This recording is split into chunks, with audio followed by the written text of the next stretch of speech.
The news in detail. Prime Minister Narendra Modi launched a mega recruitment drive, Rozgar Mela, for 10 lakh personnel today. On this occasion, appointment letters for various posts of central government were handed over to 75,000 of newly inducted appointees in the first tranche. While addressing the new appointees through video conferencing, the Prime Minister said this is another step to provide employment opportunities to youth. He said several steps have been taken by the government to provide employment and self-employment opportunities in the last 8 years. इतनी efficiency आई है, इसके पीछे 7-8 साल की कड़ी मेहनत है।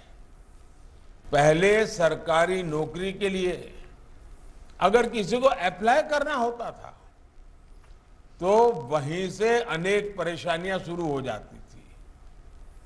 भांति भांति के प्रमाण पत्र मांगे जाते, जो प्रमाण पत्र होते भी थे उनको प्रमाणित करने के लिए आपको नेताओं के घर के बाहर कतार लगा के खड़ा रहना पड़ता था, अफसरों की सिफारिश लेकर के जाना पड़ता था।